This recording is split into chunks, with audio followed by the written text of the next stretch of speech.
All right, so glad to see everybody here today. Our program is hosted by the Environment Roundtable of the League of Women Voters of the Piedmont Triad here in North Carolina. Our presenter today is Dr. Shaleen Miller. She is currently serving as Sustainability Director for the City of Winston-Salem, and she teaches in the Environment and Sustainability program at the University of North Carolina at Greensboro. She has previously acted as interim director for the Natural Hazards Resilience Graduate Certificate at the University of North Carolina, Chapel Hill, and taught at 4 other universities. Dr. Miller received her PhD in urban and regional planning from Florida State University, and her research has been in environmental planning at the intersection of building health, communities, green infrastructure, and social justice. And she has served on boards and committees in every city that she has lived in for the past 15 years. Currently, her urban ecology and design class at UNCG is working on a tree canopy study of Greensboro, and that's what we'll hear about today. This presentation will be recorded, and you can visit it again at our league website, which is lwvpt.org. Now, if everybody will just turn off their phones and mute yourselves unless you have a question, we won't get any interesting interruptions. So Dr. Miller, we are so glad to have you here, and we can't wait to hear what you have to say. Well, thank you so much for having me. And you're right, today I'll be talking mostly about Greensboro, which I've lived in for 4 years. I've been director in Winston-Salem for only 2.5 weeks now. So that might explain the lightness in that category.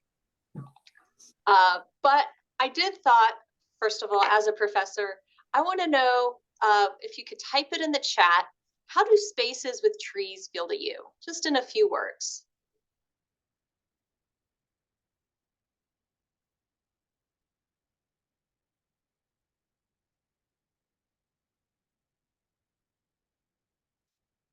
So I see relaxing, rejuvenating, peaceful, cool, calming, full of life, peaceful, connected to the natural world, welcoming. I see healthy again, cooler, putting time in perspective and renewing. So as I see these comments come up, you know, part of what I love about teaching and talking about what I do is that we've all have experience with it and we all have something we know about it. It's not something brand new. And, you know, when you look at these pictures of a tree-lined street versus a street that might not have as much, you know, it gives you a certain feeling. And what I'll talk about today is a bit how it's not just the feeling of it, right? But it's what's actually happening. So first, I'll give you the standard definition of what is tree canopy. These are both Greensboro photos. One is from above the city, one's from Elm Street. And so tree canopy is calculated by what percentage of sky versus tree that you see from underneath. Or for a city, it's the percentage of land when looking from above, basically how much shade cover you have on the ground. All right. So you're looking, you know, particularly at a percentage of what you see in tree cover. It's typically calculated while trees are in leaf because without them, that wouldn't work very well. So just like some of the things that you said, you know, the peacefulness or the connection, beauty, you know, of trees is shown in increasing property values and the sentimental value of trees as well. But we know that the shade cools you off, it cools the pavement, it reduces your HVAC bills. And there have been even studies shown that in affordable housing locations, the areas with trees create places to gather and have social strengthening capabilities. Being among trees creates a connection to nature. For people, you know, that's been known in Japan for a long time as forest bathing. You can actually get a prescription for forest bathing in Japan.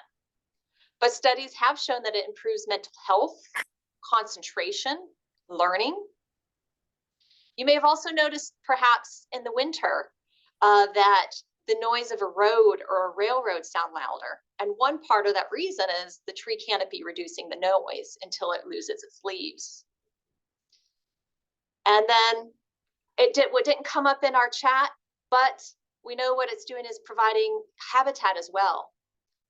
Doug Tallamy is well known for saying that an oak tree can support 897 species of caterpillar, right? And that doesn't include the other insects and birds and other creatures that trees support, which he suggests is almost 4,000 species in one oak tree. But I left the big ones for last, and that is knowing that the trees are the lungs of our earth. They're taking in carbon, they're filtering the air, and they're also improving our water quality and regulating our water flow. So where you have trees, they're going to be able to suck up more of the water. So you get less water runoff. And as well, they are helping to filter that as well. Couple things I wanted to show you in particular.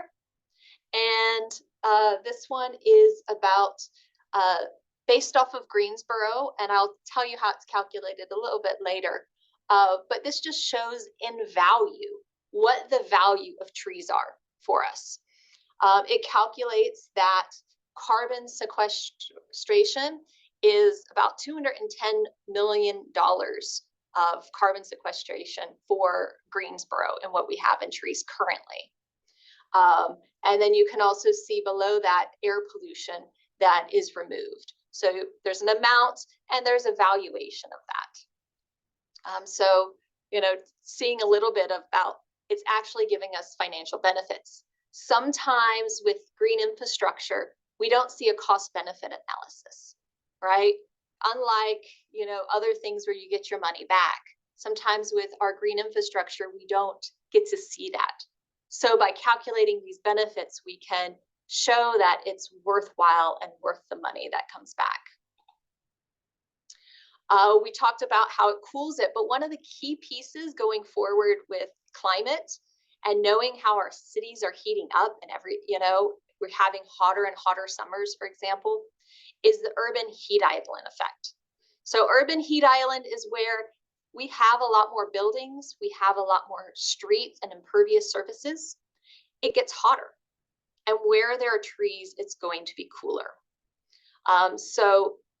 We can definitely see that in profiles as we look at a city and look where it is. But on the other hand, we are having a lot of tree canopy loss. This is an example from Charlotte, and it's from Charlotte because it's not data we currently have for the triad. The point is to make that canopy loss is occurring on top of trees that grow old and sick and are not replaced. Development causes loss as well. You get additional loss from people who don't want trees from falling on their house and remove those, or when they come down, never replace them.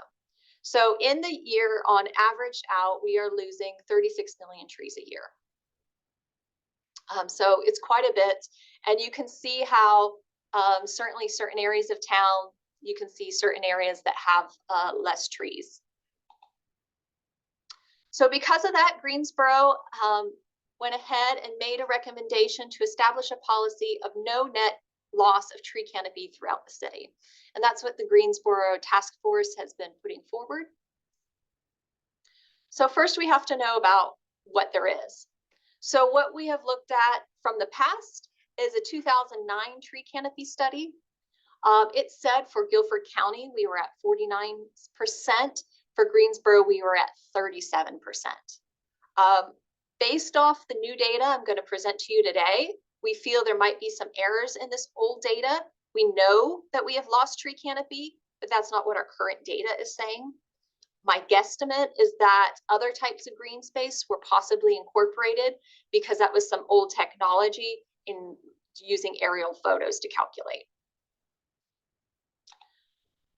So my class at UNCG, we have calculated it in two different ways. The standard acceptable way is iTree Canopy, where we had aerial photos and we did a sampling method. We sampled over 2,200 points. That is well above what is acceptable. They say anywhere between 500 and 2,000 points is acceptable for a city. And we calculated that there are 43% tree canopy based off of that. So that is what picture you see. You'll see that some of it is water in the blue. There's impervious surfaces. Literally every little point that was on a map, we zeroed it down. Could you see there a tree, a grass, a driveway, a building, and looked at that.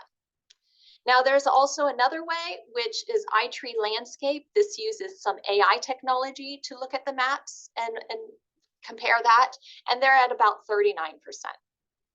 So you can see both of these are a little bit larger than the 2009, which leads us to believe there was some inaccuracy in that. There might be some way to go back with old mapping to review it, but that wasn't something we did at this time.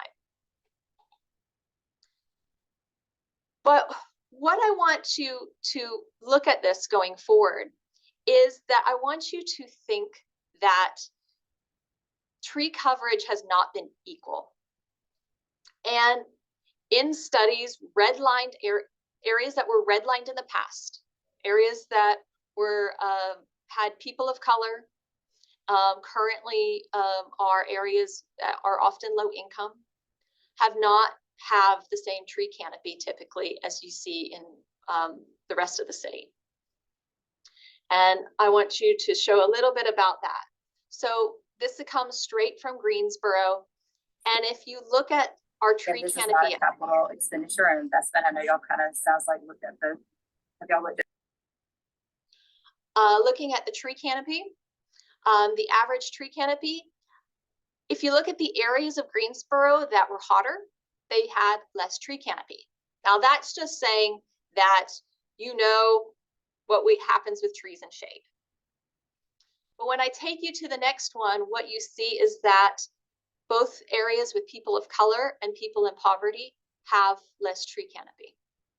So you put those together and basically areas with more minorities, more people in poverty is going to have more heat, right? Directly related to this tree canopy. There is a website that uses the iTree AI data to look at tree equity. And you can search for this easily by just putting in tree equity score in a search engine. And the areas in red are determined to have lower tree canopy, but higher amounts of poverty, minority. They also include things like health issues, asthma, hospitals, stays. And so you can see where they prioritize where tree planting should be. My class looked at possible areas that need prioritized in Greensboro, and particularly here based on income and people of color is just this one particular map. We actually have pages and pages of maps looking at multiple things.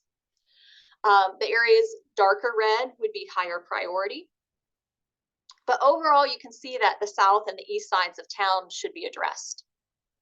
And that selection of neighborhoods, I want to show you the calculated percentage of canopy. So what I highlighted in yellow is for the whole selection, that area only has around 13% canopy. And you can see how some of those block areas are in single digits versus areas which are as high as 43%. So starkly different. Quick look at Winston-Salem tree equity score. They do not currently have a tree canopy assessment. Landscape management is looking into it. I use that same iTree Landscape. It suggested Winston-Salem is about 43%. So the comparative one of the two scores earlier with Greensboro was the 39% that this goes against. Again, you can see where we're kind of having the north and east sides of town into the needing more tree equity disparity. And I'm happy to say on that, though, that when I looked into where our plantings have been in the past, they do tend to be in those areas of town.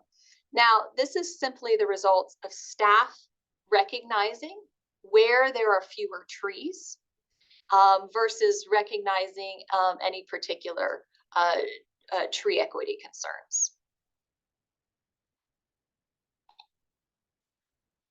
For High Point and Jamestown, their tree canopy is a bit lower, particularly High Point, and that falls to be around 37%.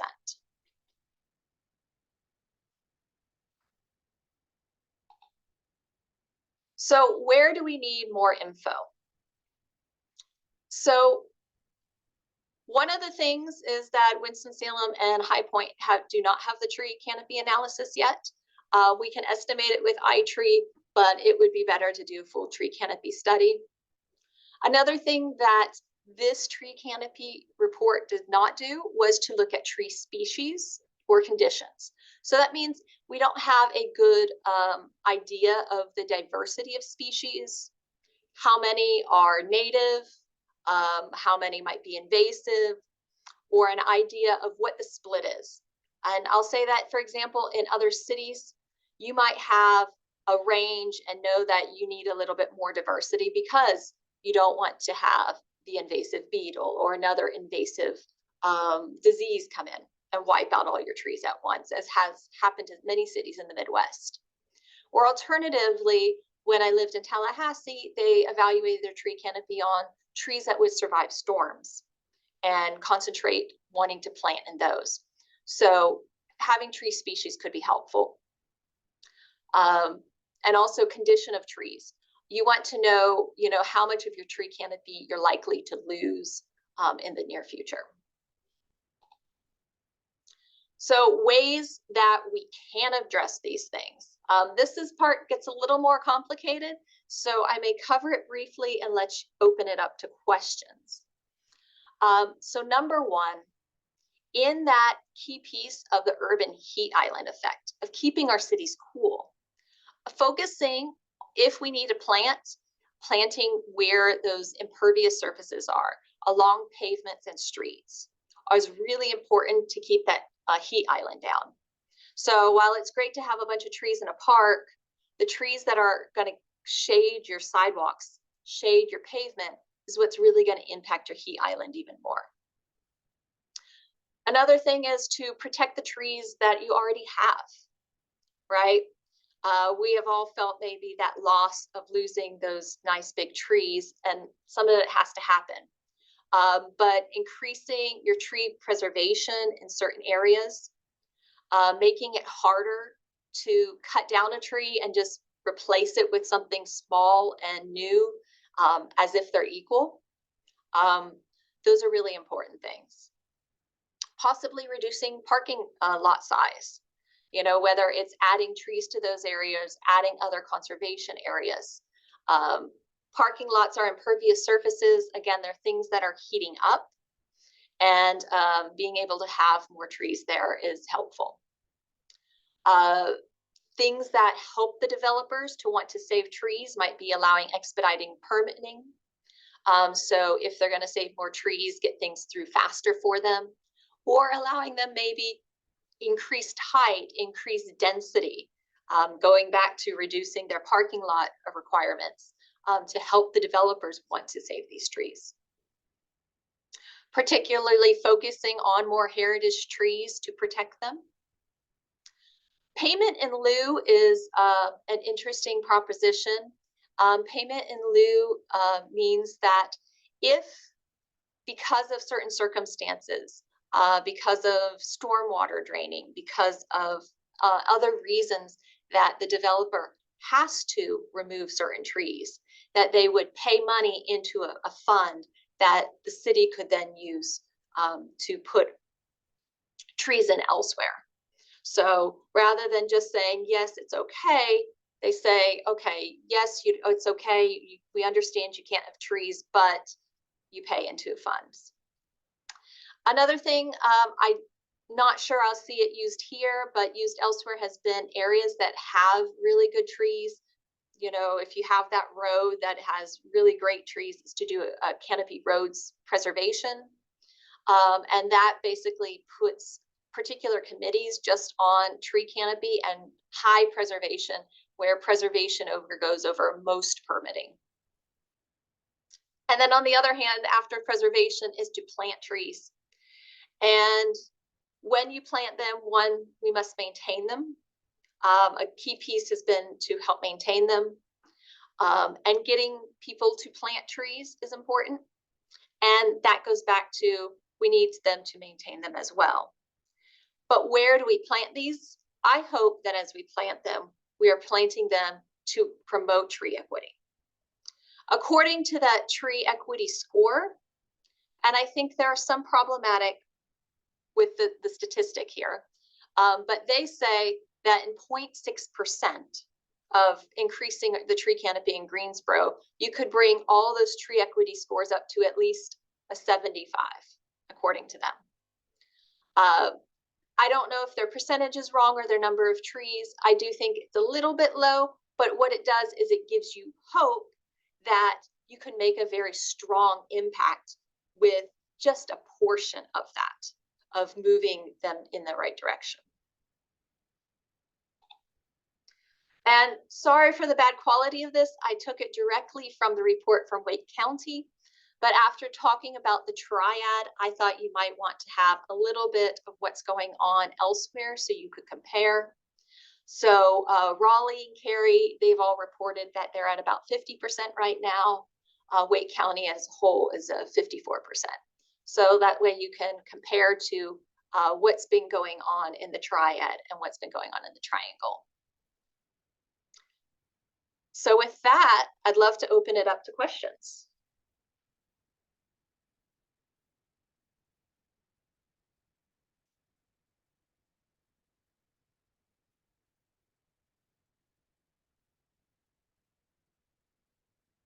Carol, I can't hear you. Oh. You're Everyone can unmute and ask your questions now. I guess everybody's still muted. I don't know how do we get to them?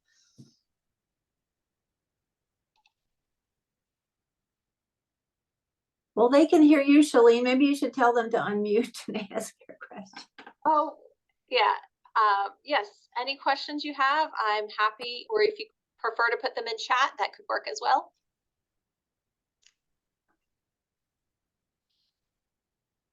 Anything that perhaps I went over too quickly?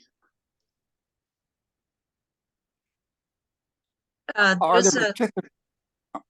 Go ahead, Judy. I was going to say there's a question in the chat. I think Jack Jazurek. So I see, what is the percentage of canopy on the west side? It is the average or higher. We particularly looked at some areas because one of the vulnerabilities we checked for tree equity was we checked aging population. And we actually found that the areas of aging population had higher tree canopy than the average, especially towards the northwest side.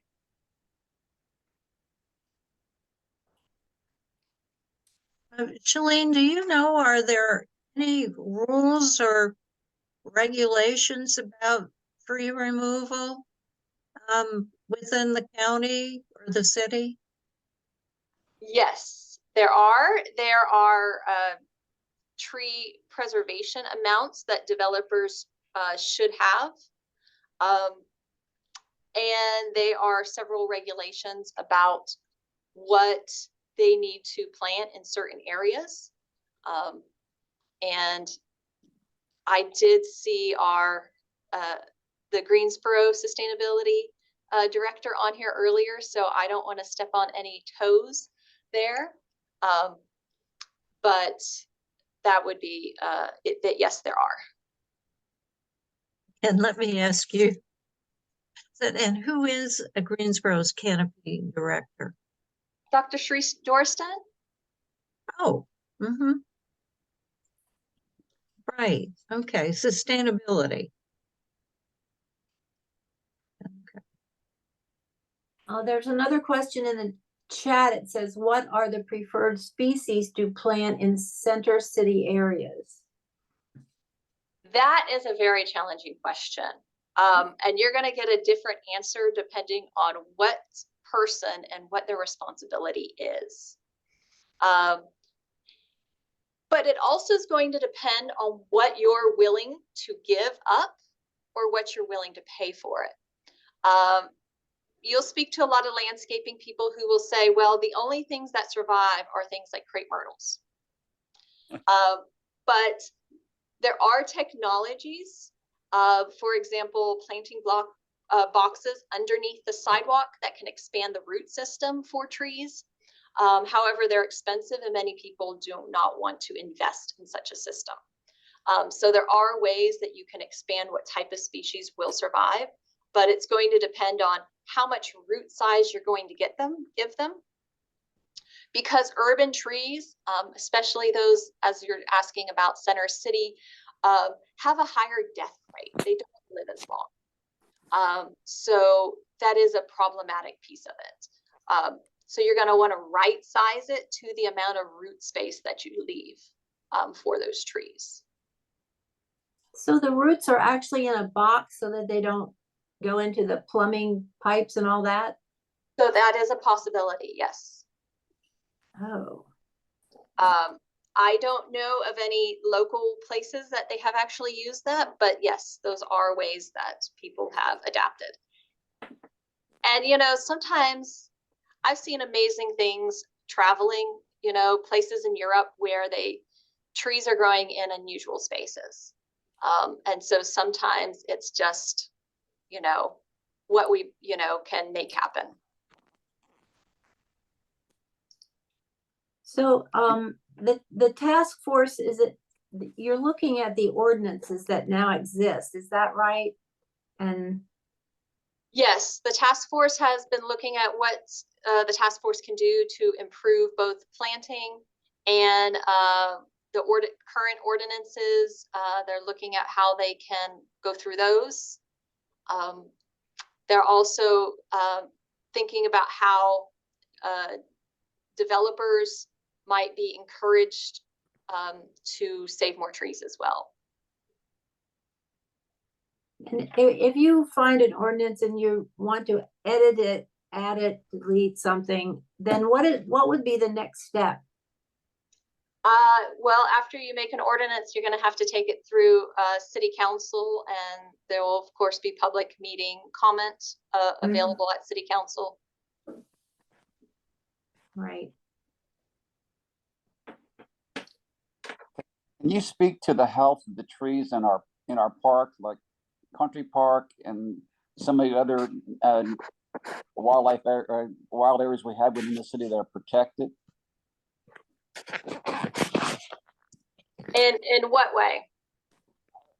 About the health of the trees. I mean, we know that, like, for example, Country Park has they're all basically, I won't say native. They're all, they were not planted. They're all volunteers, and the health of those trees, are they considered to be healthy stands of trees?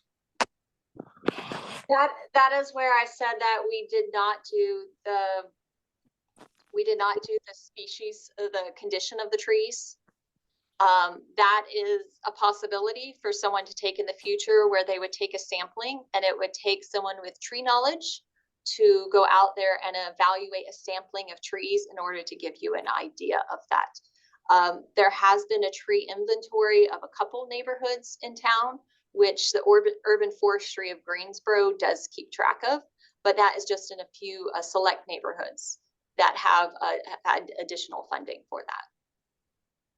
Thank you. One thing I can also talk to, but it's not exactly tree canopy, is the importance of trees that are left on the ground. And that those are also very important for wildlife. They're often things that may not look pretty in our yards, and we definitely don't want them to be a hazard where they're going to fall on somebody or something. But dead trees are a very key ecosystem piece as well. So where we can let them lay, it can be a very healthy thing for the ecosystem. You're showing kudzu there, which of course is an invasive. Yes. Is there a policy, to cull invasives so that the native species can grow? I do not think we currently have a policy, at least off of city property particularly. But yes, I have kudzu there because there's obviously other dangers to our trees as well. Kudzu and ivy being invasive species that are also problematic. And that could be another piece of caring for our more forested areas particularly.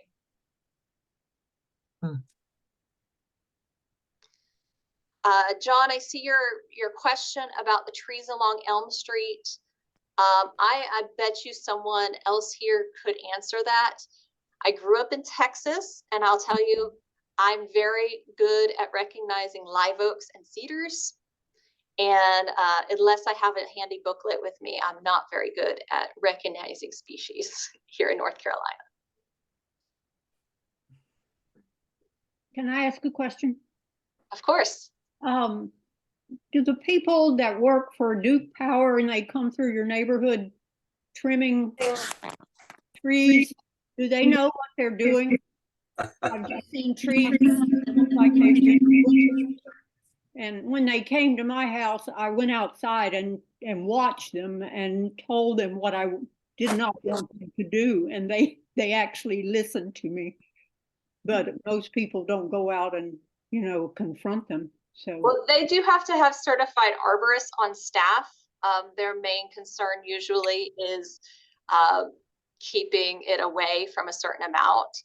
I'll have to say I'm sometimes very impressed to see how much of a tree can keep standing when so much of it's been cut off. But they do have to have a certified arborist. well, sometimes it just looks like in my neighbor, I live in Glenwood, which is a low income area. And it just seems like that they don't take much care with some of the trees and they just hack them off. And, I told them that I'd planted the trees in my front yard and they were to take care of them. They hardly touched them. Good for you.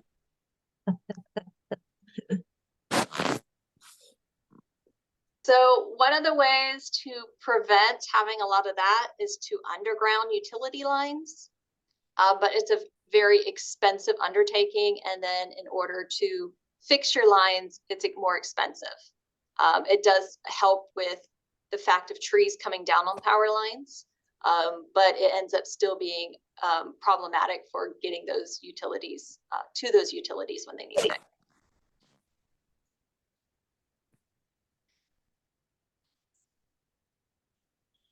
I would think, though, that when you had a major storm and you lost a bunch of your trees, that and power lines at the same time, that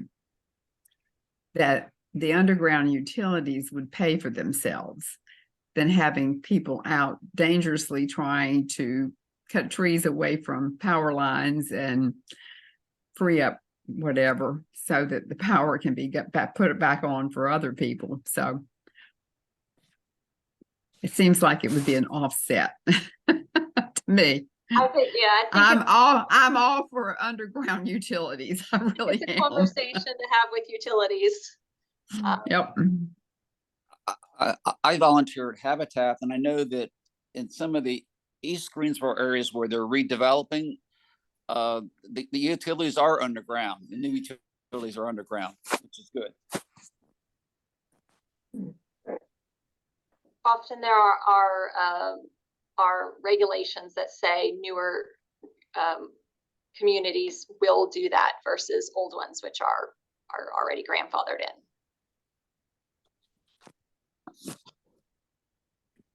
I think in all the new subdivisions, and I live in Summerfield, all the new subdivisions in Summerfield, they're all all the utilities are underground. And so it's basically a matter of cost. You know, you pay me now or pay me later. And so it's, with new communities, it's easy to do, but with old communities, like many of the places in Greensboro, that they've been there for 10 to 20, 30, 50 years or more. And it's very expensive to go back in and tear up the streets and put the utilities underground. So it's unfortunate it's not that way, but that's the cost. It's really an issue of dollars and cents. Well, and an issue of who pays for it. Often in a new development, your developer is paying a good portion of that cost, if not most of it. So it's versus being a city expense. Yeah, so true. You talked about kudzu, and I walk on the trails a lot within the city of Greensboro, and driving along the streets, I noticed that so many trees are just covered with ivy, and I don't know who has the time or money to get out there and help to preserve those trees, but it looks like a real high percentage of trees have ivy pretty well established on them. Is there anything we can do about that? I mean, there's the city property, and then there are private property with these trees as well. So I don't know. Well, the first step is to try to get people to stop continuing to plant it. You know, you can still go buy it and plant it. And, you know, trying to undo that, you know, is problematic in itself. Yeah. Unfortunately, you know, the only way to bring these down is to cut it. And often you need to spray at the root source as well. Similar to what you may have seen done with the bamboo in the bog garden, where they had to cut it down and then they had to paint the root tips with the herbicide, because otherwise it'll continue to come back up. Kudzu is particularly problematic because it gets down in the creek areas and you can't get heavy equipment down there. So that causes additional. So basically, it's a heavy duty hauling thing. Now, Yeah. kudzu, interestingly enough, will be eaten by goats. So in some areas, you could have goats that help to maintain the kudzu problem. Well, kudzu is actually a legume, and it was brought here for foraging reasons many years ago, unfortunately. Well, I keep hoping that somebody will, you know, most of it is edible for humans as well. I keep hoping someone will come up with some tasty way that everybody will want to go out and gather it. I see a hand up from Patricia. Yes, I'm outside of Greensboro in an area that is on the Guilford College Road area. We have a postal address that says Jamestown, but we're in the county.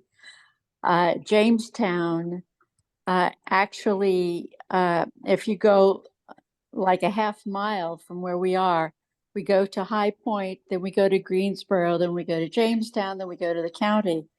These are areas that are being exploited by developers. They understand very well that they can play off one municipality or town against another. We've seen that, of course, up in Summerfield. And consequently, we're having, for instance, just across the street from where I live, there's something called Johnson Farm, 467 acres of beautiful, undeveloped property that has just been sold to D.R. Horton. And D.R. Horton is promising to build high density and basically clear cutting the property, and has convinced the Jamestown Town Council, which has authority over that area, to drop their tree canopy program. They have actually just decided to ignore it, and in lieu of tax dollars. And if you go further down Guilford College Road toward Guilford College, after you cross I-40, we all know that there's a huge clear cut that has taken place there. It seems to me that there is no political spine when it comes to actually doing all of this protection of trees. And I, for one, am at a loss as to how to actually flex any muscle to stop the way development is taking place. We can't stop development, but I'm at a loss as to how do you actually make it happen properly. So I think there's a couple of embedded questions there, and some of them I may not be able to answer because I'm not a part of the Jamestown High Point politics. But what I can say is that one of the ways to make it work better is to work in conjunction with the county, because you're right, a lot of things happen sometimes in the county before a property gets annexed. And then it doesn't fall under the city trees. They've already cut down the trees even before it comes into the city play. So that is one thing that is not covered very well at this point. May I interrupt you for a moment? Yes. Would you give me a little bit more information about what kind of muscle the county could bring to this? I mean, do they have a strong enforcement of tree canopy? Well, that's the thing. If they could match regulations to the city, you would see less of, you would see more similarity across rules. So you could have, similar rules operating at the county as well. So you're saying that they don't exist yet? Not as far as I know, or at least not as strictly as they are within the city. Okay, and as far as High Point is concerned, what kind of ordinances exist there? That I am not very familiar with High Point. I haven't worked with High Point very much. What I can say is that when you have ordinances, one, you have to have the support from within the government for it to continue those ordinances. And the other piece is that you have to have repercussions if you don't follow them. And that's where things like that payment in lieu of could come to play. Yeah, but you also have to have political will from the decision makers. Right, and that is separated into each local government. Which is truly a problem, because Greensboro, High Point, Jamestown, and the county, all within this area, are within a half mile of each other. And as I said earlier, the developers play that to their advantage. That's very possible. And John just tried to answer this, saying High Point just finished a new comprehensive plan that they're hoping will have tree canopy in it. But does it have it now? I guess we'd have to have someone from High Point to answer that. And I see a question from Margaret about how long does it take for a newly planted tree to store carbon? Yes, obviously, if we're talking little sticks, the kind the Arbor Day sells, it takes quite a long time. And we should be prioritizing existing trees. And in fact, an interesting study that I've recently come across has even shown that planting larger trees can be better for developing your tree canopy, especially if you want it to develop quickly. I had always been under the impression that, large trees might not adapt as well. But this study said that if you plant larger trees, provided they're from good nursery stock, the older trees, the larger trees will do just as well. And the smaller trees, they might seem like they take off and do really well at the beginning, but then they'll reach the same size capacity restrictions that the larger trees will. So they'll end up at the same rate as the larger trees in the end. So you actually have better tree life continuing when you plant larger trees, which I found very interesting because we often just plant a lot of small trees.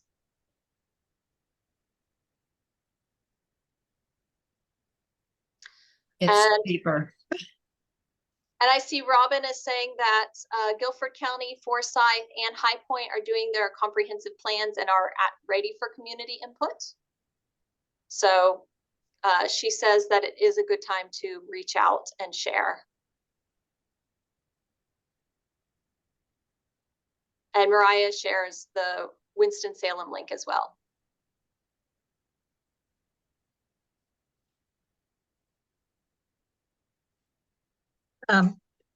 Elaine? Yes. Dr. Miller? Is there some sort of graph or chart that shows, given a population, industry, you know, what the business composition is of an area of recommended tree canopy cover to have? And the other thing is, do large shrubs play any part? Okay. Let me answer the second one first. First is large shrubs do count towards tree canopy. Very large ones do. On the other hand, no, there does not seem to be an established rate of really good tree canopy. It's still up for talk. I think one of the things that has to be established possibly is the good amount of tree canopy for different types of spaces. What you have in your downtown is not necessarily what you should expect in your suburban areas. So you might want to see tree canopy targets that are different for different areas of your town in that way. Have something where it's denser and you know you won't have the same kind of tree canopy coverage versus areas that are going to be more open.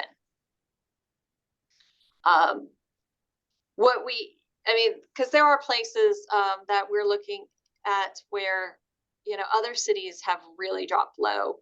I've seen several who are trying to double their tree canopy because they might be down in the teens. And so they are doing massive plantings in order to try to get to where we are. So we know we are losing it. We definitely know there are certain areas of town that need it. But there are certainly cities that are worse off than us in terms of tree canopy. Does the city itself have some kind of budget for trees, for tree planting?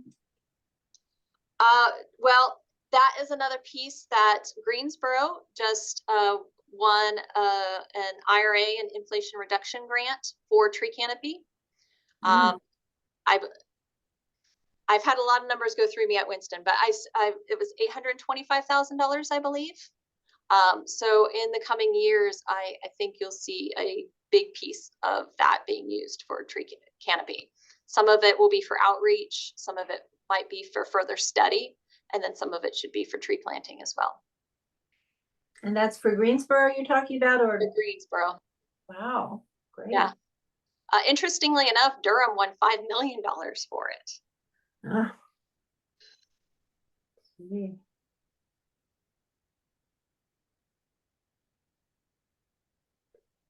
Well, do we have any more questions? Any burning questions? Going.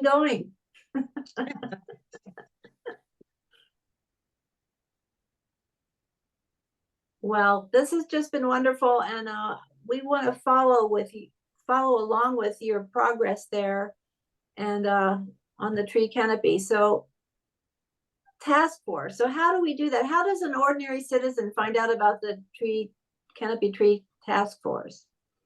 Nicole, are that you there? Can you answer that? Yes, hi, Dr. Miller, I'm here. Thank you for asking that question. The CSC, we are in the final years of this, our final months of this current election year for our Canopy, our now CSC membership. And so you can just simply say that you're interested in the Tree Canopy Committee. When we first started talking about the subcommittee, and it started as a subcommittee along with the Food Waste Committee, we're just part of the citizenry that were interested in our trees. So we began with quite a number of individuals. I see Ellen's here, that were just plainly interested in tree health and tree canopy around the city. So you can either visit the CSC website at the at the Greensboro City website, or just drop a line to us, and I'll send a notice to Jeff, because these are committees where people were committed to time. And if you have time to meet, we met during COVID, of course, so we were online a lot, but then eventually we've got some great members that opened up spaces to meet in person. The Tree Canopy Committee has expanded, like Shaleen has said, before her going to Winston, in which we sorely miss you. But the information that we're gathering here as a team is going directly towards informing our citizens about our tree canopy and what it takes to make sure it stays on the minds of not only our city elected officials, as well as developers, but to make sure that as the city grows, we know that businesses are interested in our city, but that we pay attention to the lives of our green spaces. And anyone interested in that is surely welcome to participate.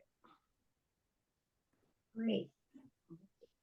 Well, thank you, everyone. Thank you, Dr. Miller. This has been very, very enlightening. And I certainly feel I know a lot more than I did before I started listening to you.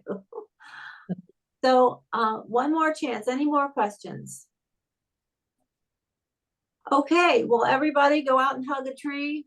I don't mean to be sarcastic, but there really is something to that. We have to appreciate these and help them survive. So thank you again, and we'll be waiting to hear from you maybe next year and see what's going on. All right, thank you. Okay. Thank you. Bye, everybody. Thank you.